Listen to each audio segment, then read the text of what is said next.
قال الله تبارك وتعالى في القرآن المجيد والفرقان الحميد فأعوذ بالله من الشيطان الرجيم بسم الله الرحمن الرحيم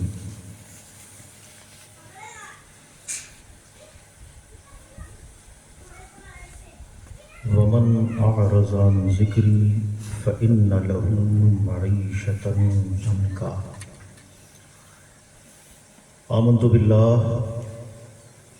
بالله صدق الله العظيم وبلغنا رسوله النبي الأمين المبين المتين الكريم ونحن على ذلك ما قال ربنا لمن الشاهدين والشاكرين فالحمد لله رب العالمين.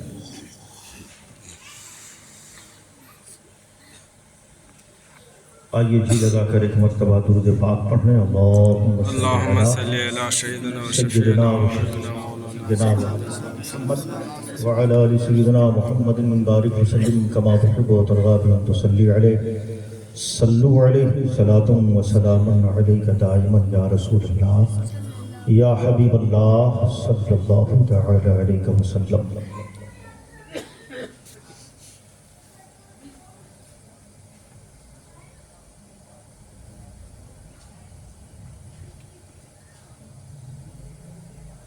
سر شام ہی سے آپ حضرات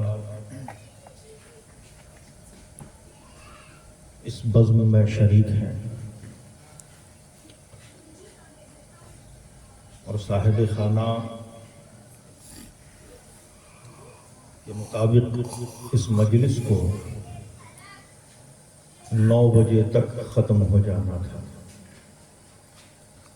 اور تقریباً 9:30 بجنے والے ہیں.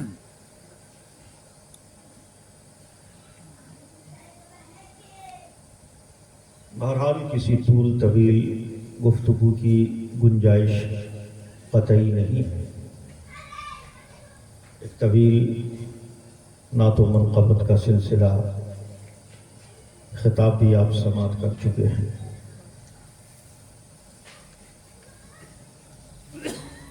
اور میں امید کرتا ہوں کہ جب آپ نے اتنوں کو برداشت کیا ہے تو کچھ دیر مجھے بھی برداشت کر ہی لیں.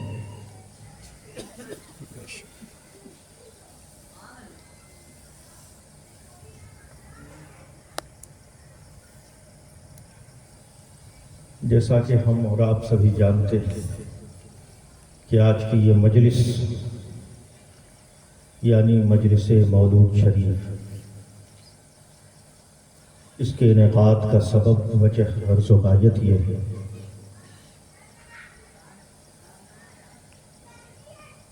کہ ہم سب کے مشفق و مربی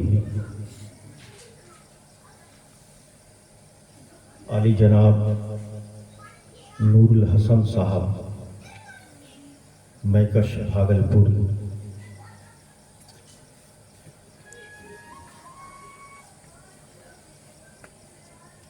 یہ ان کا سالانہ ہے اور ان کے ایصال ثواب کے لیے اس بزم کا انعقاد کیا گیا ہے. دعا ہے کہ مولا کریم اس محفل پاک کے تصدق ان کی بال بال مغفرت فرمائے، کروٹ کروٹ جنت کی بہار نصیب فرمائے. آمین.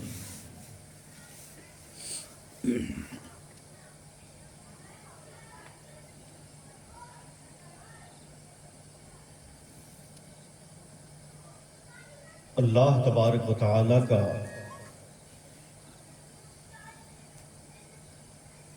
یہ شکر و احسان ہے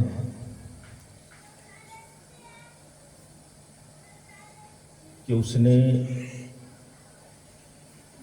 ہمیں مسلمان بنایا ہے.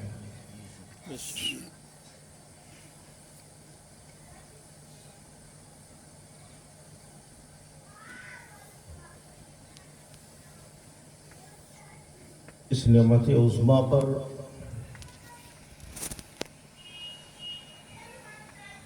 ہم جس قدر بھی شکر ادا کریں حق ادا نہیں ہو سکتا ہے۔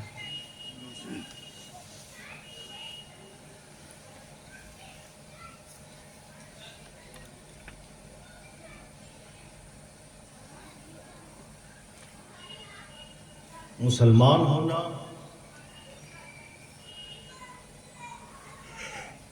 اس میں ہماری کوئی محنت نہیں ہے،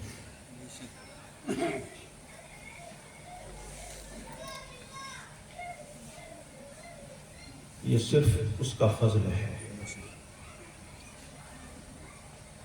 حد تو یہ ہے کہ بے شمار مخلوقات اس کی تھیں، کسی بھی مخلوق میں ہمیں پیدا کر دیتا،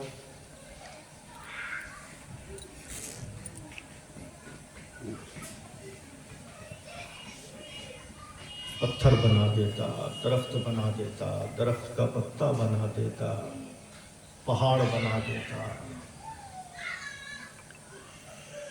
صحراؤں کے ذرات بنا دیتا،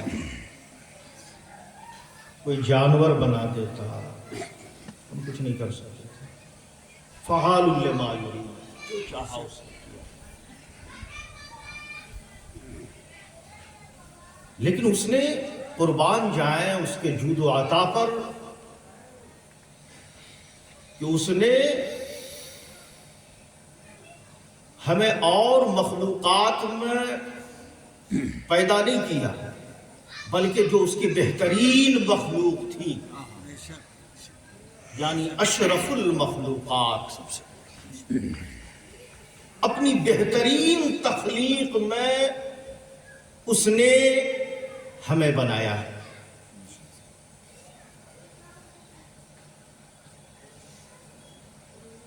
اور لقد خلقنا الانسان فی احسن تقویم سے مرصع کیا، لقد کرمنا بنی آدم کا تاج زریں، اس نے ہمارے سروں کی زینت کیا، یہ اس کا احسان ہے۔ اگر جانور ہی بنا دیتا کیا کر سکتے تھے؟ کچھ نہیں، کہیں گلیوں میں آوارہ گھوم رہے ہوتے۔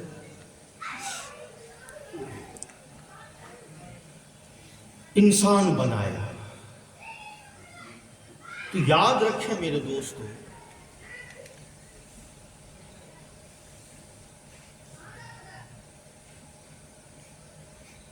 اگر کسی کو کوئی عہدہ، کوئی رتبہ، کوئی درجہ، کوئی مرتبہ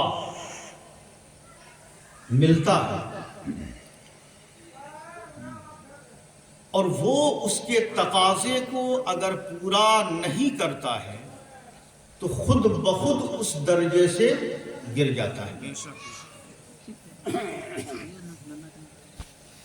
مثال کے طور پہ اب دیکھیں کوئی ماسٹر ہے، اسکول میں پڑھا رہا ہے، اس کی تقرری ہوئی ہے، یہ عہدہ اسے ملا ہے، لیکن اگر وہ بچوں کو نہ پڑھائے ماسٹر نہیں رہے گا، خود بخود گر جائے گا۔ اسی طرح دیگر دنیاوی معاملات ہیں نا، جو بھی درجہ ہے، جس شعبے کا درجہ ہے نا، دنیاوی اعتبار سے اگر وہ اس کے تقاضے کو پورا نہیں کرتا، چاہے کتنی ہی بڑا درجہ ہو، پرائم منسٹر ہی کا درجہ کیوں نہ ہو، اگر وہ اس کے تقاضے کو پورا نہیں کرتا تو بھلے ہی سب سے بڑے عہدے پر فائز ہو، خود بخود وہ گر جائے گا اس درجے سے۔ کیوں؟ اس لیے کہ وہ اس کے تقاضے کو پورا نہیں کر رہا ہے۔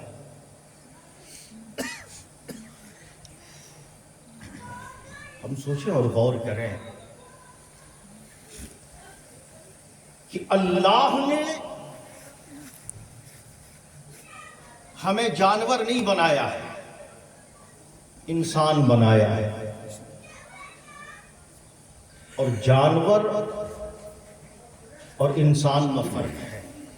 جانور اور انسان میں فرق ہے، تمیز ہے۔ صرف کھانے اور پینے کا، رہنے سہنے کا، مکان بنا لینے کا، شادی بیاہ کر لینے کا نام ہی انسان نہیں ہے۔ کھانا پینا تو جانور بھی کھاتے ہیں، ان کے بھی بچے ہوتے ہیں، گھر وہ بھی بناتے ہیں۔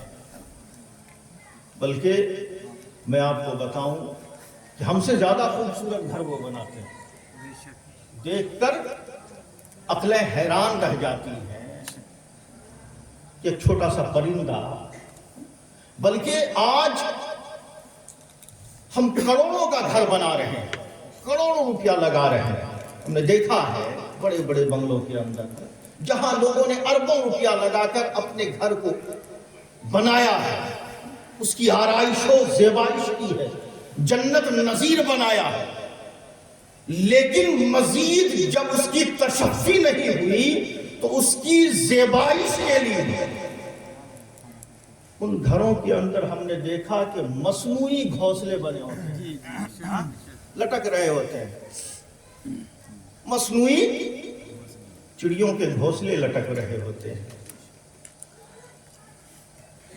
یعنی ایک انسان نے اربوں روپے خرچ کر کے اپنا محل تعمیر کیا، مطمئن نہیں ہے اور اعتراف کرتا ہے کہ جو جانور نے گھر بنایا ہے ہم اربوں روپے لگا کر کے بھی اتنا خوبصورت نہیں بنا سکے جتنا اس جانور نے بنایا، اس پرندے نے بنایا۔ ہم رکھتے ہیں، آپ نے دیکھا ہوگا مہنگے مہنگے گھروں کے اندر اس کے گھونسلے، مصنوعی گھونسلے لٹک رہے ہوتے ہیں۔ تو گھر کا بنا لینا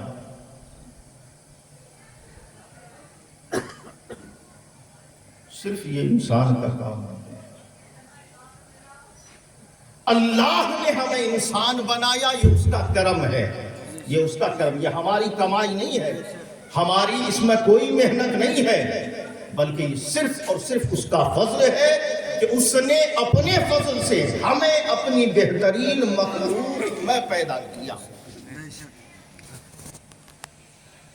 تو اب بتائیں کہ اگر ہم اس کے تقاضے کو پورا نہیں کرتے تو کیا انسان کہلانے کے لائق ہیں؟ ہاں، لائق ہیں؟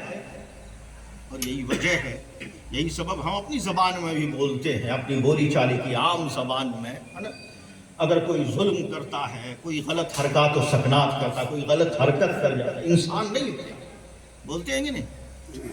اس میں انسانیت نہیں ہے، بولتے ہیں، حالانکہ وہ بھی ہماری طرح کا ہے، جیسے ہمارے دو ہاتھ ہیں، ہمارے دو پیر ہیں، ہماری دو آنکھیں ہیں، جیسے ہم ہیں ویسے ہی ہیں، لیکن ہم اپنی زبان میں بھی اس لفظ کو استعمال کرتے ہیں کہ وہ انسان نہیں ہے نا؟ گویا ہمیں اگر اس عہدے پر قائم رہنا ہے تو ہمیں دونوں میں تمیز کرنا ہوگا، جانور میں، اور اگر ہم تمیز نہیں کر پاتے کہ ان میں اور ہم میں فرق کیا ہے، اگر اس فرق کو ہم قائم نہیں رکھ پاتے تو گویا ہم انسان کہلانے کے قابل نہیں ہیں۔ اور یہی وجہ ہے، یہی سبب ہے کہ اللہ تبارک و تعالیٰ نے فرمایا وَالْعَصْرِ إِنَّ الْإِنسَانَ لَفِي خُسْرٍ، زمانے کی قسم، بے شک انسان خسارے میں، انسان گھاٹے میں، انسان نقصان میں، انسان نقصان میں۔ کیوں انسان نقصان میں ہے؟ انسان نے اعلیٰ تعلیم حاصل کی، بہترین مکان بنایا، اپنی ہر ضرورت کی شے اس نے حاصل کی، اچھے سے رہ رہا ہے، اچھا کھا رہا ہے، اچھا پی رہا ہے، انسان خسارے میں کیسے؟ میرے دوستو، اس کی وجہ ہے کہ یہ جو اللہ نے انسان بنایا ہے، یہ عہدہ دیا ہے، یہ مرتبہ دیا ہے، یہ درجہ دیا ہے نا؟ اس درجے کا تقاضا یہ ہے کہ إِلَّا الَّذِينَ آمَنُوا وَعَمِلُوا الصَّالِحَاتِ، اگر تم اس انسانیت کے درجے پر قائم رہنا چاہ رہے ہو تو جانوروں سے فرق کرنا ہوگا کہ تمہیں ایمان بھی لانا ہوگا اور ایمان کے ساتھ عمل صالح بھی کرنا ہوگا۔ اگر ایمان کے ساتھ ساتھ تم عمل صالح نہیں کرتے ہو تو تم پھر انسان خود بخود درجے سے گر جاؤ گے۔ بلکہ میں آپ کو بتاؤں کہ خود قرآن نے اگر یہ تمیز ہم نہیں کر پاتے ہیں، اگر ہم تمیز نہیں کرتے ہیں تو خود قرآن نے کہا ہے کہ اولئک کالانعام بل ھم اضل۔ ارے یہ انسانیت تو کجا، انسان تو کجا، بلکہ یہ تو جانور سے بھی بڑی ہے۔ سوچیں کیا مسلمان تو بڑا اونچا ہوتا ہے، ابھی تو بات انسانیت کی ہو رہی ہے نا، بڑا اونچا ہوتا ہے۔ ہم اپنے گریبان میں جھانک کر دیکھیں کہ کیا ہم انسانیت کے تقاضے کو پورا کر رہے ہیں؟ اگر کر رہے ہیں تو یقیناً ہم قابل مبارکباد ہیں، اور اگر ہم تقاضے کو پورا نہیں کر پا رہے ہیں تو پھر سمجھ لیں کہ ہمارا ٹھکانہ کیا ہے۔ مزید کرم اس کا کہ اس نے مسلمان بنایا۔ اب ہمیں یہ مسلمان ہونا یہ ہمارا کسب نہیں ہے، یہ بھی ہماری کوئی محنت نہیں ہے، یہ ہماری کمائی نہیں ہے، یہ تو اس کا فضل ہے، یہ اس کا احسان ہے کہ اس نے ہمیں مسلمان بنایا۔ ورنہ یقین جانیں کہ اگر اس نے صرف اگر ہمیں کسی غیر کے گھر پیدا کیا ہوتا، حنود کے یہاں پیدا کیا ہوتا، نصارہ کے گھر، کسی عیسائی کے گھر، کسی یہودی کے گھر اگر ہم پیدا ہوئے ہوتے، اگر پڑوسی قوم کے یہاں پیدا ہوئے ہوتے تو یقین جانیں کہ یہ تو اس کا فضل ہے۔ اگر ہم پڑوسی قوم میں پیدا ہوئے ہوتے تو اللہ نے جو ہمیں شرف بخشا تھا، اللہ نے جو ہمیں مقام عطا کیا تھا، جو درجہ عطا کیا تھا، اگر ہم پڑوسی قوم میں پیدا ہوئے ہوتے تو آج ہماری جبینیں رسوا ہو رہی ہوتی، آج ہماری اپنے سے کمتر مخلوقات کے حضور ہماری جبینیں ذلیل ہو رہی ہوتی کہ جس سر کو، جس پیشانی کو اللہ نے اپنے حضور جھکنے والا بنایا، اپنے سے کمتر کے حضور کبھی دریاؤں کے آگے جھک رہی ہوتی، کبھی سمندر کے آگے جھک رہی ہوتی، کبھی درخت کے آگے جھک رہی ہوتی، کبھی کسی جانور کے آگے جھک رہی ہوتی، مگر یہ اس کا احسان ہے کہ اس نے ہمیں غیر کے یہاں پیدا نہیں کیا بلکہ ہمیں مسلمان بنایا اور ہماری پیشانیوں کو ذلیل ہونے سے بچایا کہ اپنے حضور جھکنے والا بنایا، ہمیں مسلمان بنایا۔ سبحان اللہ، نعرہ تکبیر، نعرہ رسالت، فیضان مخدوم سمنا، فیضان شہباز محمد۔ تو جب اس نے اتنا کرم کیا ہے، مزید ہمیں درجہ دیا ہے، مزید عہدہ عطا کیا ہے، مزید مرتبہ بخشا ہے، تو اب ہمیں صرف انسان نہیں ہے، ہم صرف انسان نہیں ہیں بلکہ مسلمان ہیں۔ تو اب مسلمانیت کے تقاضے کو ہمیں دیکھنا ہوگا کہ مسلمانیت کا کیا تقاضا ہے، اسلام کا کیا تقاضا ہے۔ ہمیں دیکھنا ہوگا کہ ہم اور انسان اور اپنے آپ میں فرق کر رہے ہیں کہ نہیں کر رہے، فرق کر رہے ہیں کہ نہیں کر رہے ہیں۔